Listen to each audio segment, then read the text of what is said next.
We've got a developer update from Aaron Keller.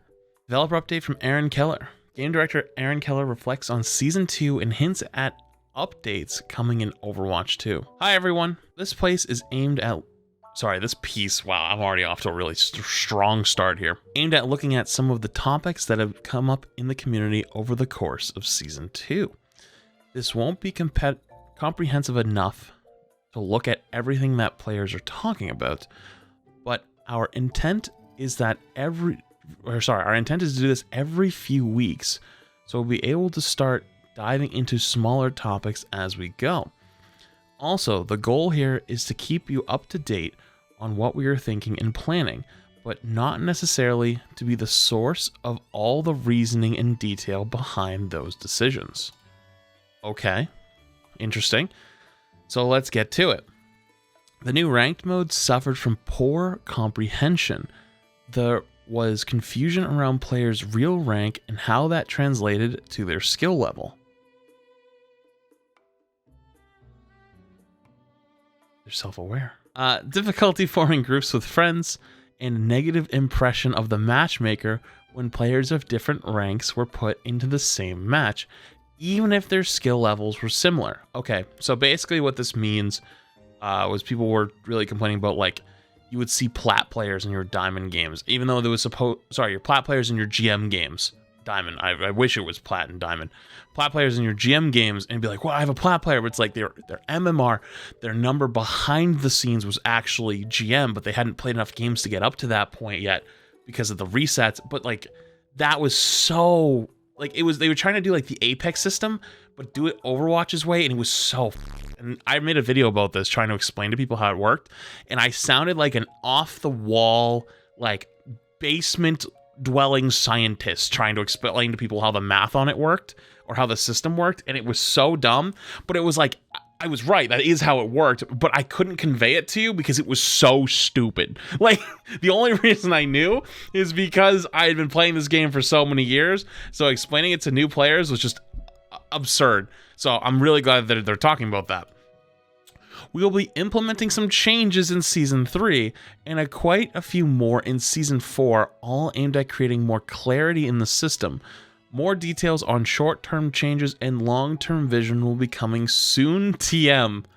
Okay, dude. All right. Not the Blizzard soon, TM. All right, I've had enough of your We've gotten feedback from players that the game doesn't feel rewarding enough to play, and that players can't earn the items that they want in a short enough period of time. This is very true. There's a very big lack of not only choice, but feedback stuff. Oh, you guys got hit with ads? All right, we can wait a second. How come I don't have chat on screen? Sometimes I wonder what chat is saying during YouTube vids. We started to implement that, and then I started getting demonetized because people in chat would say like or something, and it would demonetize the video because of chat. And so to not take that risk, we are just not gonna do that. Wait, you can see that? Mm-hmm. I mean, I got demonetized for saying the word or having the word Roadhog in the title. So like, they know they've got some issues, to say the least. We'll be making a change in Season 3 that should address some of these complaints. This is a first step, and we will have more details to share about this next week. I wonder if this is part 2 of that matchmaking blog. Remember that matchmaking blog that came out like a month ago? We've never seen part 2. I wonder if that'll be part 2. There are a fair number of changes to ult cost in Season 3. We'll be lowering the ult refund when swapping heroes to 25% as part of the tuning pass. Basically, the global 30% for swapping characters is now moving to 25%. That's very interesting. I don't think it's enough, though. Flats. I really don't think 5% is going to be a big difference in ult charge. 5% is pretty big when you talk about movement speed or reload speed or something like that, like the old DPS passives that made them really, really strong. But 5% on ult charge really doesn't mean much. Like, I actually think that this should be role specific. The tank role should get almost 0. The DPS role could get 25 to 30. And then the support role, I think, could probably get about 20, and you'd be in a good spot for everybody to have their ults, because in terms of impact, support ults used to be the most impactful. Other than Kitsune Rush for Kiriko, I would argue that tank ults are probably more effective now. And then DPS ults are the weakest, with a few exceptions like Dragon Blade with Nano Blade and like Bob. I would say that Bob is really strong, or like Torbolt's really strong. Depending on the comps though and stuff like that, there's a lot of different things that like make them strong or weak. Point is though, I don't think that 25% is going to be enough. And the big problem with this is, if you play tank especially, it's this never-ending game of rock, paper, scissors, where basically you're just constantly counter-swapping the enemy tank because your ult isn't worth building to use on an unfavorable matchup when you could just swap characters and now have a better matchup in the mid-fight. So, and you'll win more fights that way, so it's better to just swap instead of keeping your ult a lot of times, unless you have it. So I don't think that's going to be enough, but hey, at least they're listening. That's something. Balance frequency is a big topic. Interesting. Okay. Bug fixes to hot fixing should enable us to address balance faster and would have enabled us to tune Hog earlier in season 2.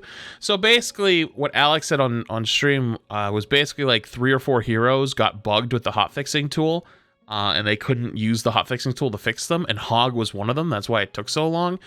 Because they originally talked about having this whole Hog rework, and that's still coming some point, but what we just got for those changes is not the rework. It's just Hog changes to make him better. Sorry, not to make him better, to make him worse, to make him not as oppressive. But this is basically referencing that the hot fixing tool was not working properly because there was bugs with certain heroes. We're still planning an initial and mid-season patch each season. Months holy. I'm going to pause that for a sec, sorry. We're still planning an initial and mid-season patch each season, but would now have the full ability to fill in between those as necessary. I think this is them saying this is still their plan, but they're open to changing it. I'm be real with you. Like, listen to me. Come here. Overwatch is not like Apex. Games like Apex and Valorant, you pick a character, and then you have tons of options of things to do. Play snipers, shotguns, different assault rifles, different SMGs. Every game you'll have a somewhat different experience, even if you play the meta picks. Let's say you always play what's meta. I don't know what's meta right now in Apex, but like when I played Apex a lot over the summer, it was like Gibraltar, Seer/Bloodhound, Valkyrie, right? That was the meta. That was what you had to play pretty much every time in higher level lobbies.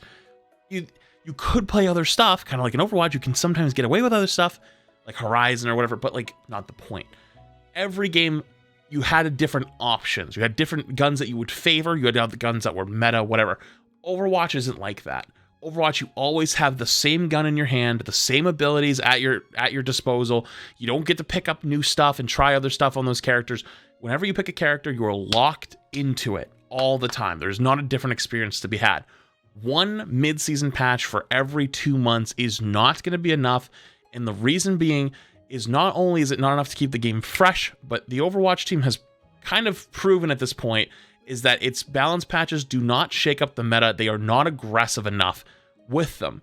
The whole point of the original beginning of season patch was to completely change the metagame and make the game feel fresh. Season 1 and Season 2 both have proven that that is not something they are capable of doing right now, and maybe in the future they will get a little bit more under control and are able to kind of change those things a little bit, but at the very moment, they have not proven that. To compensate, I think that you need to have a balance patch that we learned in Overwatch 1 every 2 weeks. 3 at most. We learned this in Overwatch 1. Jeff promised the community, said, hey, we are looking to making balance patches every 2 weeks. And then we got to that point and the game was good. And that was that whole October 2020 where everyone talked about the game being really good. And then they put out another patch after and kind of ruined it. Everyone was like, wait, go back. And then silence. They dropped the every 2 weeks program to go work on Overwatch 2. We learned during that period that that is how you kept the game fresh and kept it feeling fun for everyone at every rank. And we abandoned it because of the Overwatch 2 stuff. I know things have changed. I know there's a lot of changes, you know, with Blizzard and with Overwatch 2, and I get that. But I don't think that Overwatch is a game that can survive long-term as a competitive game. Granted, I think it's a great casual game right now. I think it's an amazing casual game, but I think it's like a competitive game that you're constantly wanting to keep shaking it up and constantly having new things happen. It cannot survive on a balance patch every month, or sorry, every mid-season. It won't even come close. It takes too long. Lots of people are very upset about it. Everybody's up in arms. I actually have quite different opinions. I'm actually not even that upset, to be honest with you. I actually think the balance patches have been good, and I think people have overreacted about things like Orisa and think the Orisa nerfs weren't enough. I actually think they are enough, and things like Ramatra and even Reinhardt might slip into meta. But my bad. Anyways, though, I genuinely hope that they really take another look at this and go, yeah, we need to be a little bit quicker with these, because quicker, small changes is better than waiting months for big changes, and then the big changes end up being a disappointment. That's just in my opinion how the community looks at balance patches. And I think this is just a stonk difference between the dev team and the community and the way they look at them. And I think speed of patches could fix that, or at least bridge the gap a lot more. Last one. One-shots and frustrating hero mechanics are being discussed a lot in the community and on the team. I think this means like one-shots like Widow, Hog, Sojourn, and also things like Mercy. Mercy's been a big topic recently. This is an ongoing discussion, but the topic has a lot of nuances that involve the frequency of those mechanics, trade-offs for using it, and the overall power level of a hero, how often the hero is played, as well as things like a hero's fantasy. That's very interesting. That's actually a very interesting sentence. Like, the idea of how a character is supposed to function in like a fantasy land, kind of like a ideologically aspect. How would I think about this? In Overwatch 1, Reinhardt got steadfast because he was getting booped around by like Brig and Lucio and stuff like way too much, and people were like, this 8-foot giant in massive armor with a shield and a hammer is getting booped by small whip shot mace, you know, like, and so you got steadfast so you didn't get knocked away as often. It was also good for Ryan to be able to get up close and to swing on targets, but like, I wonder if that's kind of what they mean. Know that we're listening here. The feedback has been great and welcome, and we will come back to this when we have more to share. Thanks so much for reading, and please keep that feedback coming. We're listening. I actually enjoy this a lot. I think this is very nice, because this was not old Overwatch. Overwatch 1, they would never do stuff like this. They would never acknowledge that they're talking about stuff the community's talking about. They would keep their mouth shut. They wouldn't say, hey, you know, we hear you. We don't have anything yet, but like, we hear you and we're working on something. They just wouldn't say a word. They would just sit there and just and shut their mouths, and they wouldn't say a thing. So I enjoy this. I think it's pretty good.